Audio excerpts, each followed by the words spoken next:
YouTube inalipa pesa nyingi sana, na ili uanze kulipwa na YouTube kuna mambo ambayo unatakiwa uyafanye. Kuna vigezo ambavyo unatakiwa uvitimize.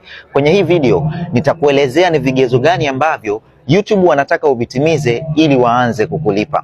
Inawezekana wewe umekuwa ni mtumiaji mzuri sana wa mitandao ya kijamii, lakini kwa bahati mbaya sana umekuwa ukitumia mitandao ya kijamii bila kuingiza chochote.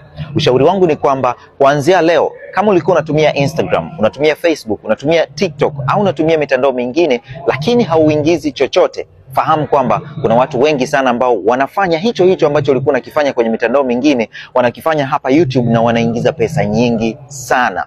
Amini usiamini, YouTube wanalipa vizuri sana kwa hapa Tanzania na kwa Afrika kwa ujumla. Kwa hiyo cha kufanya, hakikisha unatengeneza channel yako ili kusudi uanze kuweka maudhui ambayo yanatakiwa ili ukidhi vigezo ambavyo YouTube wameviweka. Sasa ni vigezo gani ambavyo YouTube wameviweka wewe uvitimize ili kusudi waanze kukulipa?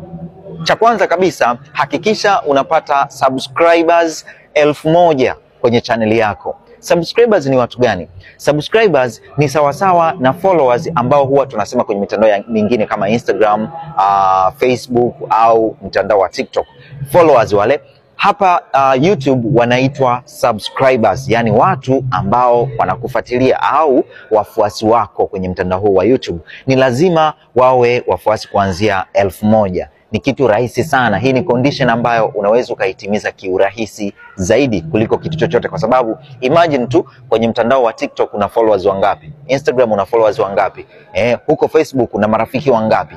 Hao ndio wanaweza wakawa watu wa kwanza kabisa kukufollow na kusubscribe kwenye channel yako ya YouTube ili kutimiza kigezo cha kwanza. Hiki ni kigezo rahisi na kuna mambo mengi ambayo unaweza ukayafanya ili kukitimiza hiki kigezo. Kwa hiyo kama hujasubscribe channel yangu, hakikisha una subscribe ili kusudi ujifunze ni mambo gani ambayo unatakiwa kuyafanya ili kusudi uanze kutimiza vigezo kimoja baada ya kingine. Kitu cha pili cha msingi sana ambacho unatakiwa kukitimiza, ama kigezo cha pili ambacho unatakiwa kukitimiza, ni wewe kutengeneza video ndefu ambazo zitaweza kupata watazamaji ambao watatimiza masaa 4000 ya kutazama kwenye hizo video. Yani kama utaweza kutengeneza video ambayo ina dakika 10, basi waje watu watazame video yako hiyo watimize masaa 4000. Sasa hapo unaweza ukachanganyikiwa. Ukisikia masaa 4000, watu wengi sana huwa wanachanganyikiwa. Lakini sikia, kwa mfano umeposti video kwenye channel yako ya YouTube ina dakika 10. Maana yake ni kwamba kama utapata mtu mmoja akaitazama ile video kuanzia mwanzo mpaka mwisho, maana yake ni kwamba utakuwa umeingiza dakika 10 kwenye channel yako ya YouTube.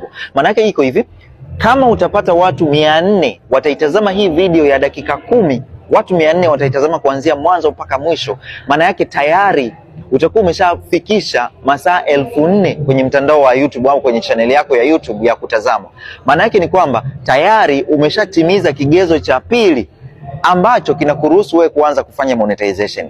Sijui kama umenielewa hapo. Ni rahisi sana.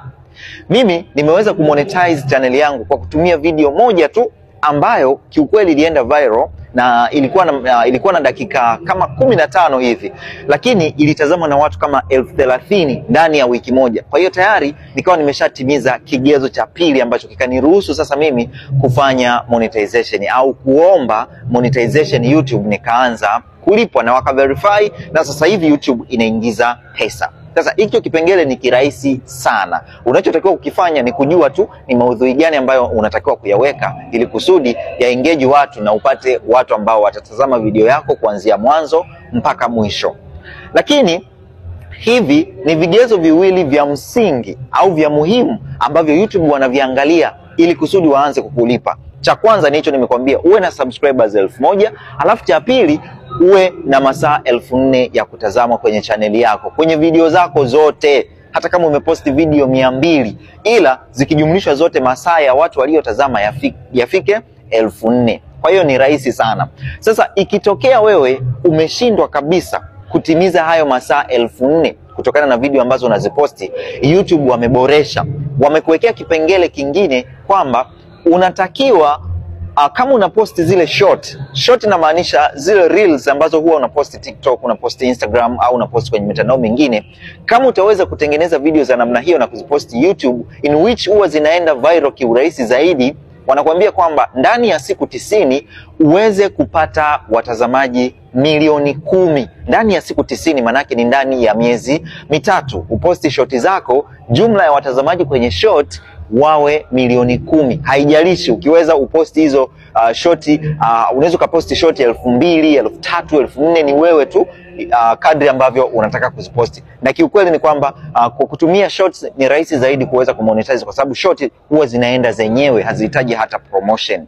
Hicho ni kitu cha tatu. Lakini sasa ili wakuruhusu kufanya monetization kwa kigezo chochote ambacho umequalify, lazima uwe una follow community guideline, yani usiwe umevunja miiko na sheria za YouTube. Kwa hiyo jitahidi sana uweze kufuata sheria zao, kwa maana ya video ambazo unaziposti zifate sheria na kanuni za YouTube. Hapo utakuwa salama kabisa na utaweza kumonetize channel yako na utaanza kuingiza pesa. Jamani, YouTube kuna pesa.